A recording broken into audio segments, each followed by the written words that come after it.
Muy buenas tardes, queridos amigos, y bienvenidos a un nuevo programa de Estudio 9 de aquí de Radio Vaticana, Vatican News. El día de hoy, viernes 24 de febrero, está con nosotros Monseñor Ramón Castro Castro. Él es obispo de Cuernavaca y secretario general de la Conferencia Episcopal de México. Monseñor, bienvenido a Radio Vaticana. Qué amable, muchísimas gracias. Estoy muy contento de tener esta oportunidad de saludarte a ti, Renato, y a todas las personas que nos están escuchando. Monseñor, el día de hoy han tenido la audiencia con el Papa. Junto con usted está toda la presidencia de la Conferencia Episcopal de México y han sido recibidos durante estos días que desde el día martes están visitando la Santa Sede y los diferentes dicasterios de la Curia Romana.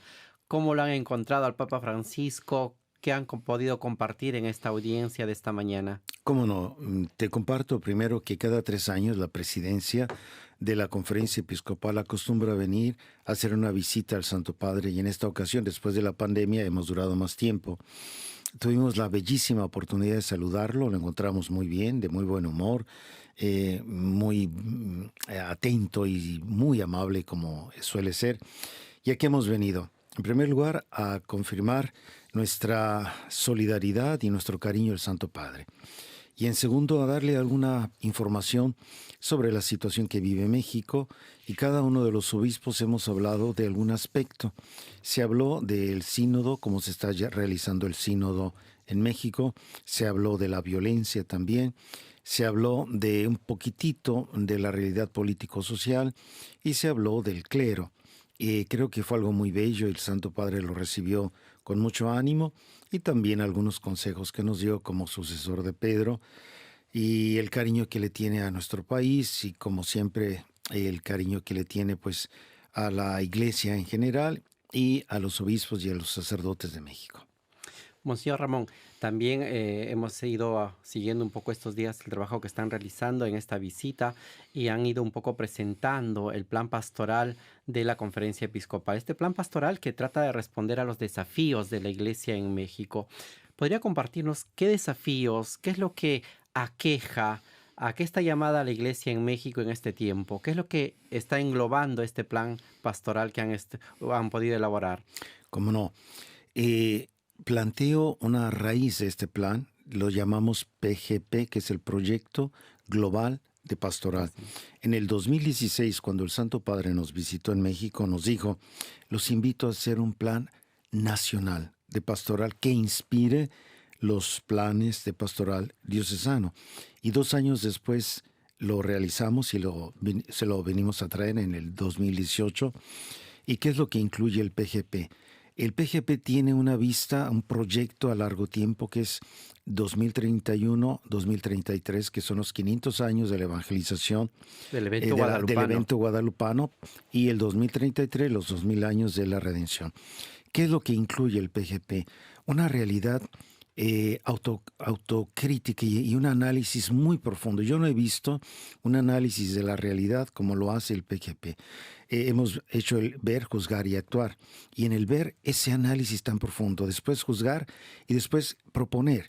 ¿Cómo vamos a responder a esta crisis antropológica tan grave que vive el mundo y que vive México?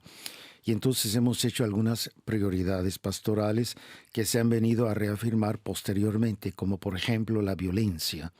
Nosotros tenemos como eje principal, eje transversal pastoral, cómo construir la paz ante una realidad tan violenta en México. Acabamos de leer apenas hace 2 días que de las 10 ciudades más violentas del mundo en el 2022, 9 son mexicanas. Es algo como para preocuparnos. Una cosa bastante realmente alarmante para poder. Bastante alarmante. ¿Y qué vamos a hacer como pastores? ¿Cómo vamos a responder? Entonces, tenemos ya una estrategia con la cual queremos como pastores enfrentar esta realidad. Visto que ha tocado este tema de la violencia como un eje transversal de todo el plan global, ¿cuáles son las causas hoy en día, después de la pandemia, cuando creíamos que muchas cosas terminarían, pero vemos que todavía continúan? ¿Cuáles son las causas de esta violencia? ¿Cómo afecta sobre todo la vida de un cristiano, de un fiel allá en México y en las diferentes comunidades, en las diferentes parroquias? Enormemente, realmente la situación que tenemos que enfrentar todos es bastante pesada y una de las razones es el narcotráfico. La mayoría de los asesinatos, que es un promedio de 105 asesinatos por día, Ya. es muchísimo, eh, tienen su raíz en el narcotráfico, enfrentamiento entre diferentes mafias que existen, y eso pues trae consecuencias muy graves. Cientos y cientos o miles de familias que tienen que enfrentar el dolor, la muerte, la venganza. Tenemos 120,000 desaparecidos en México, eso es muchísimo. Y creo que la raíz principal es esa, la cuestión del narcotráfico y el problema que hay entre diferentes carteles de México. Sí, es un tema que va también de la mano con el tema de la migración. México se ha convertido en esta tierra de encuentro que el Papa muchas veces nos ha invitado a realizar, ¿no? México encarna precisamente este aspecto porque todos los migrantes que vienen de Sudamérica, de Centroamérica, pasan y muchas veces también se quedan en México. ¿Cómo están afrontando este desafío de la migración y de la movilidad humana? Un miembro de la presidencia es precisamente el obispo de Tapachula, que es la puerta por donde entran la mayoría de los migrantes. Y ha estado manifestando el señor obispo su grave preocupación. Imaginen ustedes una población de cerca de 300,000 habitantes que tiene 120,000 migrantes y lo que tiene que enfrentar con las caravanas. Ha mencionado que a veces son 12,000 personas que conforman una caravana que comienzan a caminar desde Tapachula En y la tienen la frontera. intención de ir hasta la frontera en el norte. Y nos dice que la mayoría son centroamericanos, pero también hay muchísimos haitianos, venezolanos, incluso cubanos, y ahora últimamente rusos y ucranianos. Eso es algo interesante de lo que ha tenido que enfrentar. Y también ahí nos preguntamos cómo ayudar. El señor obispo ha dicho, hacemos todo lo mejor que podemos por ayudarles a nuestros hermanos. Y una cosa que no se habla mucho, pero hay más de 200 casas para migrantes desde el norte hasta el sur, del sur al norte. Y es algo en que la iglesia pues sabe que tiene que ayudar a estos miles y miles de migrantes. Algunos de ellos se quedan, por ejemplo, en Tijuana, cerca de 5,000 haitianos que no pudieron pasar, ya están viviendo, ya incluso han hecho su familia, ya han encontrado trabajo. Otros en Monterrey, pero la mayoría tiene su deseo de ir a Estados Unidos, no se quieren quedar en el país, en México. Y se entiende, ¿no? Ellos tienen la ilusión del sueño americano y otra de las cosas graves que nos preocupan es lo que tienen que sufrir y enfrentar las mafias que abusan de ellos, que Que violan sus caen en derechos esto, en las humanos. redes de trata de Ni personas, de más ni menos, es de lo más grave la trata de personas. Muchas personas que van en la caravana dicen se quedaron en ciertos lugares. No, desgraciadamente los secuestran para la trata de personas y es algo que nos duele tantísimo y que tratamos de alguna manera de ayudar en la mejor forma que podemos.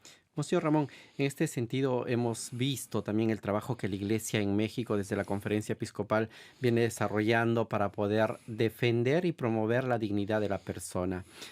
¿Cuál es el desafío que muchas veces pone la convivencia con la sociedad, sobre todo política? ¿Cómo se puede consolidar la vivencia democrática en el país? ¿Cómo se puede afrontar sobre todo la promoción de estos derechos humanos desde la Iglesia, pero también apoyados por la sociedad? Y sobre todo la convivencia en esa de la libertad religiosa que debería de haber en todo país, en toda nación, independientemente de sus leyes, de sus normas. Hemos visto amenazas a la libertad de expresión y a la libertad de religión. La última fue este problema de los nacimientos, en donde hubo un recurso jurídico para evitar que hubiera nacimientos públicos. Pero la reacción fue muy bella en todo el país y la solidaridad también.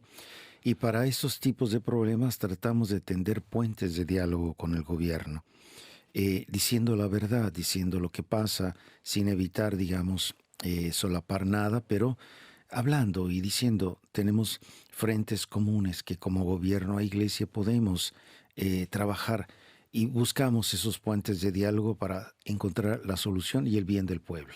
Yo creo que sí, eso es importante, establecer esos puentes de diálogo, abrir sobre todo esos caminos y esas vías. En este sentido, regresamos un poquito a la vida interna de la iglesia, cómo están viviendo precisamente este tiempo que el Papa nos ha invitado y convocado a vivir ese camino de sinodalidad dentro de la Iglesia Universal. Cómo va viendo México, cómo van viviendo las comunidades allí en las diferentes parroquias, en las diferentes diócesis, en la suya especialmente en Cuernavaca. Tenemos, por gracia de Dios, diferentes oportunidades de vivir esta sinodalidad. Lo primero que hemos tenido, el primer encuentro nacional en México que se realizó el año pasado, un encuentro en donde hubo la participación de muchísimas realidades eclesiales de todo el país. Y este primer encuentro tiene ya unas conclusiones muy interesantes e igualmente el proceso sinodal.